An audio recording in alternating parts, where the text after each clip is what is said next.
Okay, buongiorno ragazzi. Today we're here at the Rockhal, and this is my pleasure to be here with the Devin Townsend project. And we have here Devin Townsend. Hi I there. want to welcome you. David. And Dave Young from Devin Townsend. David, Devin, Triple D in the house. That's right. So yeah, how's the tour going, guys? You play your second show tonight, and Yeah. how was the first one? Well, for me, it was crazy because we went from being at home and being father, son, all these things that require you to be present and take care of practical life problems, to playing a sold-out show, which is technically wonderful, but I forgot how to perform. That transition between home and being on tour is akin to driving your car in fifth gear and then putting it in reverse. So today we're starting to move backwards again, and Dave is sick as balls. Yeah. So the combination of those two things means that the tour's going awesome. Awesome. Never been better. So yeah, Dave, how was it for you? Said the first show, how was it? The first show was great. It went really well. I think we played really well, despite the forgetting how to perform part. You played well. I played well. I played well. Yeah? Yeah. But Do you count your mistakes while show? Yeah, I think I'd like to think I don't, but subconsciously I'm fairly aware of the that once I get past this many, it's time to stop counting. So yeah, Dave didn't make any mistakes that way. Well, he never does, right? here and there. So yeah. Okay. So far, what are your like best and worst things experience on touring life? Like you're like together right now. For how long do you play now? You guys together in the band? 14 years or something like that. serious? Yeah. 14 years. 14 years. Yeah. What? Yeah. All right. Yeah. Really? Yeah. Okay. Yeah. So he started with 7 or what? 21. 20, yeah. Okay, this is fucking huge. So. Oh yeah, this is news. Damn it. No, we have spent a great deal of time together, and I think that's why on the new record as well, the dynamic of what it is that we do has started to gel into something that is more than Devin Townsend project. I think that because our logo is so cool, we just need to change what it stands for. It's double D, you know. Triple D. Oh no, we have another D? Is it? I can come on stage tonight if you want. I can dance. Yeah, with your amps, you can come in. Yeah, sure. I can dance with the amps on stage, right? Dance with the amps. Triple D. All right. Yeah? All right. Yeah.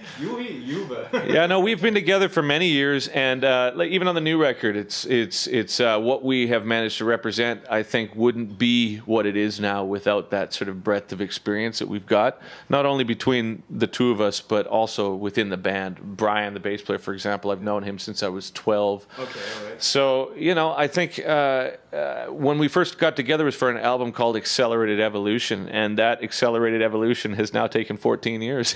That's right. So pretty nice. So just tell me quick, your best live experience with this project. Man, so many. We've done some great festivals. Played some really good shows. Even last night, like the first show of the tour, it was packed. Lots of people, and I don't know. We're sounding really good. We have a good sound person, and kind of getting all our rigs dialed in, and the head will definitely help. Yeah. But yeah, it's sounding really good, and I don't know. It's hard to have a bad show and it sounds great, and there are tons of people there. All right. Your best live experience? Well, we've had a lot, like you said. I mean, we do a bunch of festivals, and we got a bunch more coming up. We're doing the Hammersmith. I expect that's going to be great. We did the Royal Albert. We did the Roundhouse. We have done headlining slots at a bunch of these really cool festivals, and all these things. Go for it. We played this festival in Slovenia. Do you remember what that festival was called? No. Anyway, we played on stage and looking out towards. We were in a valley looking out towards mountains. Okay. And it was like sunset just as we were playing on stage. Was that with Anvil? Yeah, I remember that show. Yeah. Queensrÿche too, right? Yeah, that was great, wasn't it? Amazing. Yeah.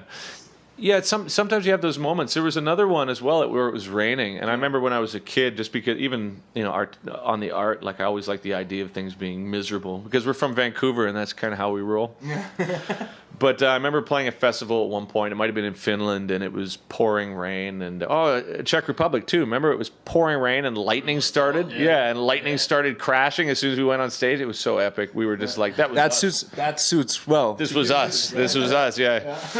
Luckily, we didn't act as a lightning rod and end our career in the first year of the Devin Townsend project touring foray. But no, there's been a lot, and and the more popular the project becomes, and the more we're able to accurately articulate what it is that we're trying to do, both live and in the studio, the more I suspect that we'll have these good moments. We're very proud of it. Yes, so you're a big family, as you already said.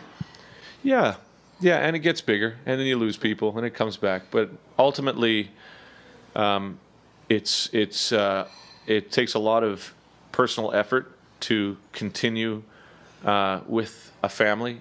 Yeah. And we've put that in, and I think that shows with everything we do. We're a good group of people. Cool. And next question. What are you doing 30 minutes before you go on stage, Dave? I'm usually on stage, actually checking to make sure everything's working properly before we get up there.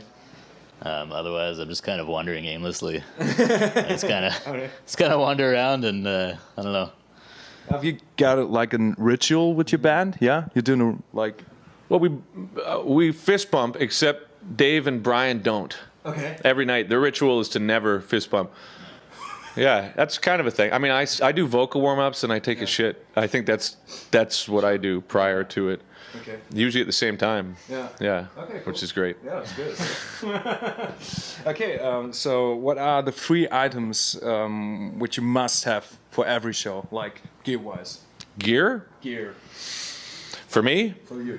Amp, guitar, microphone. Hey. This is good. Yeah, well. Oh, wait. The essentials, right? I might replace microphone for echo. But I've been forced to sing, so microphone. Okay. All right, for you? That's pretty much it. Yeah, amp, guitar, and pedal board. Yeah, pedalboard. Pedal board. Like many items on the pedalboard, right? Yeah, I have a few. Yeah, I have a few. Right. Cool. How do you survive live touring? I mean, when you're like on tour a longer time, and is there anything do you have like an advice like for touring musicians? But you're doing that for a while right now. I mean, 25 years. Yeah. I mean, now I've got it down more than I have in the past. A lot of it for me is because I function best as a human being with patterns. Mm-hmm. So if I have routines, I am able to compartmentalize a lot of the stress that without that I tend to sort of spin off. Mm. So it can be anything. It can be eating at a certain time or some sort of routine during the day. So for me, it's really about trying to establish routines in a sort of fundamentally chaotic environment. Right. And per tour, those routines sort of shift, but we're at the point now of trying to figure out what this one is. Okay. Yeah, cool. For you? I think it's similar. I think having a routine is pretty important. Yeah. I help the setting up the stage and doing all that stuff. It really fills up the day and gives you something to do so you're not, like I said, wandering around. Yeah. Like the 30 minutes before we go on stage is usually the time that's totally unscheduled. Like there's nothing to do then. Yeah. So I'm just kind of like, But it's nice to have built-in projects every day, I think. Getting back to even what we said in the beginning, like I said, how the first show was like going from fifth to reverse. Yeah. When you get home, it's the opposite. Yeah. Because at the end of a long 7-8 week tour, you're so used to a tour manager saying, you shit there, you eat at 4, there's your room, sound checks at 3, and then once you establish a pattern, it's so regimented that when you get home, you're like, well, what do I do? Yeah. Like, well, you get up whenever and you do what it is. Well, it's... And then you go for a couple of days thinking that, all your world is rooted in existential dilemmas. And then all of a sudden you're back and you're like, oh, right. All right. Feed the dog, go do this, blah, blah, blah. All right. So let's talk a bit about the amp. You're using right now TubeMeister 36 NOS. And what is your favorite channel on this amp? Or channel settings? My favorite channel is the heavy channel. Right. This is the one I use most for Devin stuff. Yeah, it's just a nice, crunchy, beefy channel.